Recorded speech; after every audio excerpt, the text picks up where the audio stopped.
Hello everyone, this is Anita Kejriwal from the Amazing Paper Grace Creative Design team. Today I'm going to show you how to create these beautiful floral napkin rings. I have used the Candlewick Rosebuds die designed by Becca Feakin for creating my roses here. For creating my napkin rings, I'm used the Splendid Trillium Edge die also designed by Becca. I'm so thankful to Becca for sending over these dies to me to help me create these beautiful floral napkins. In the Candlewick Rosebuds die set, you get 4 sizes of flowers. So here are the 4 sizes. There's a big one, a medium, a small and a smaller one. So here are the 4 sizes. So basically you can create rosebuds or rose flowers that are of these 4 sizes. You also get this scroll and a trio leaf. So these are the die cuts that you will get from this whole set. So if you want to create flowers which are big as this, you can create rosebuds smaller and even tiniest of the rosebuds using the smallest of the die cut from this collection. To create my rosebud, I am going to use a few of the leaves here, and these are the various sizes of rosebuds that you can see here on my table. So basically you will be requiring 2 large, 2 medium and 1 small. We will not be using the teeniest one of the die cut. For coloring, I am using archival inks, the plum and pink peony. I am using these because they are waterproof and they will help to retain color on my die cuts when I spritz them with water. So let's begin coloring. Using my sponge tool applicator, I am just applying pink peony color all over the die cut. The coloring is very simple. You can use any coloring medium which you like. You can use watercolors. You can even use distress inks or any other ink which you like to color your flowers. I am using a shade of pink. However, you can do any other shade which you like. So basically you will be coloring all the other flowers like this with the help of pink peony archival ink.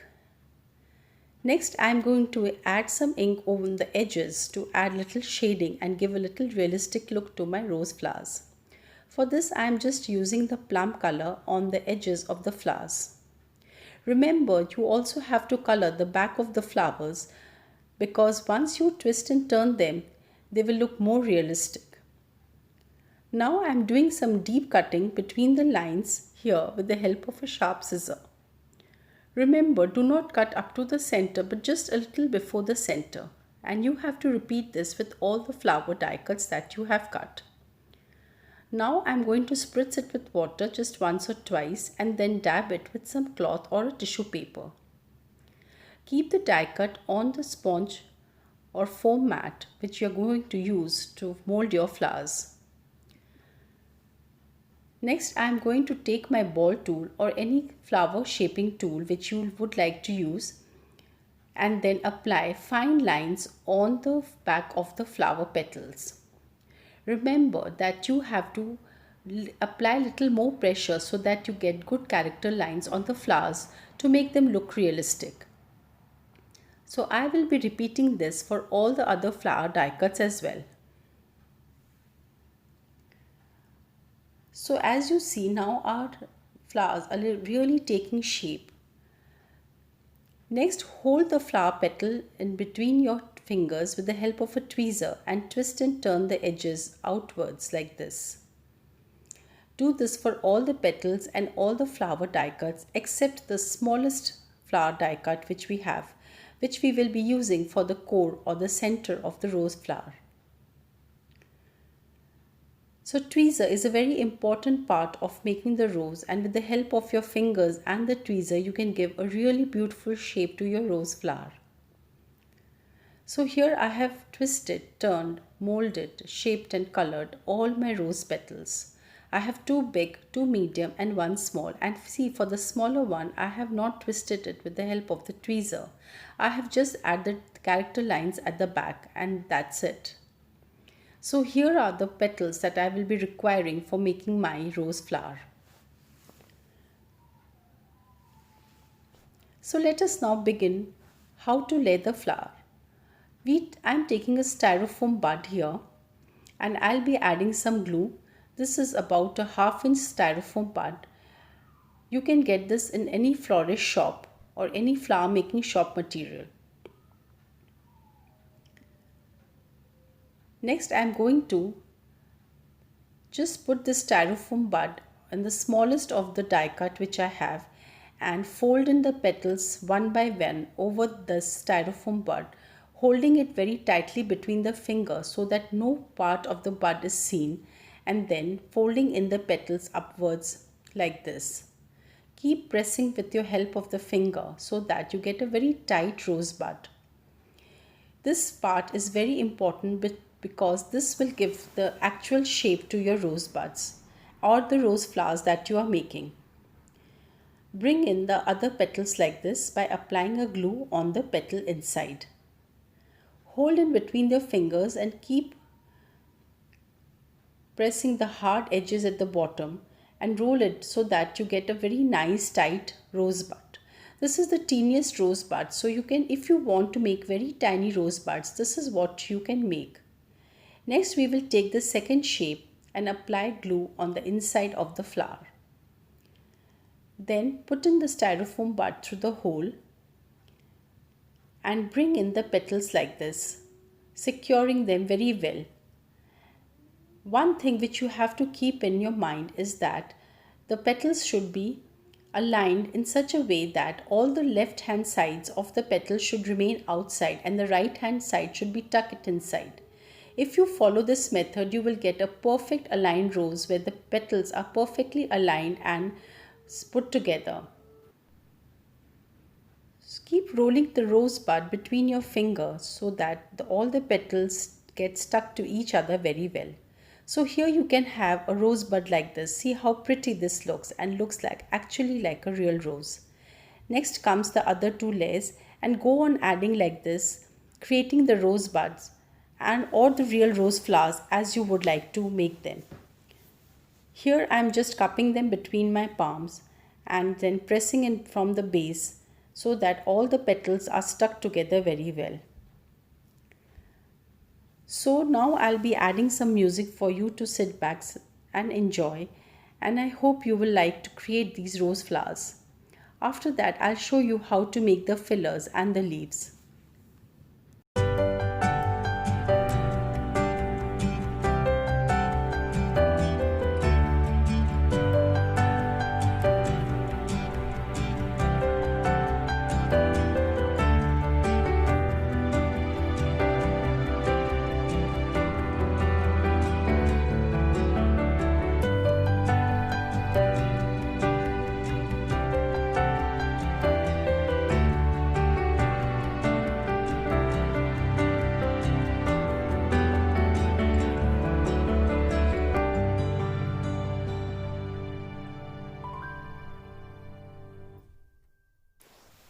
So now my rose is almost complete and look how beautiful and realistic this looks.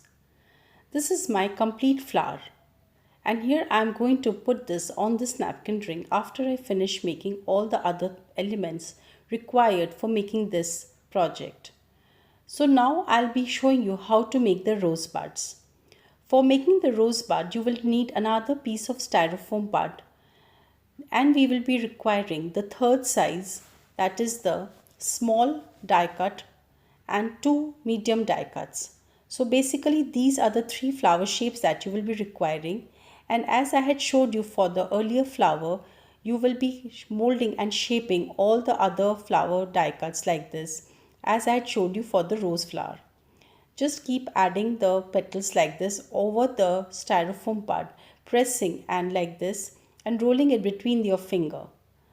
Now just open the rose petals like this for the other medium flower die cuts and give it little shape with the help of a grooved golf tool or any flower shaping tool, just to cup them a little.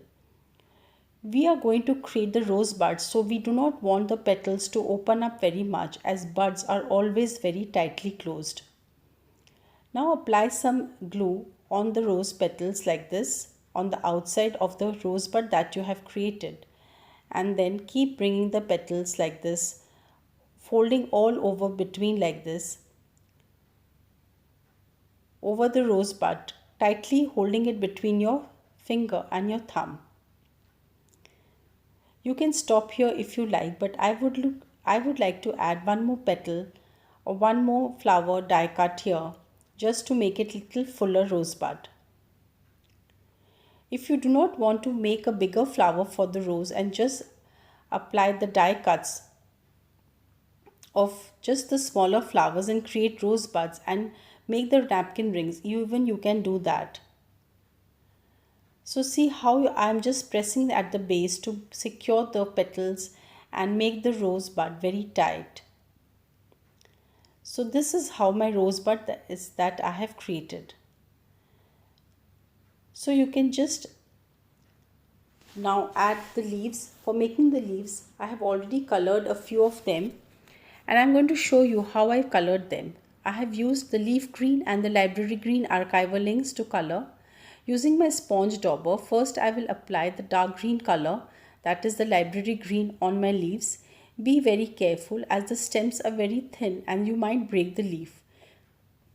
Even if you break the leaf, do not throw away the petals, they can be easily added here and there. Also apply color to the back of the leaves and that will give you a really realistic look to the leaves. So again I'm putting on some music so that you can enjoy the full coloring and shaping of the leaves. And then I'll come back and show you how to make the napkin rings, and then we will proceed to assemble all the leaves, rose petals, rose leaves, the flowers, the filler flowers and everything together to make our project.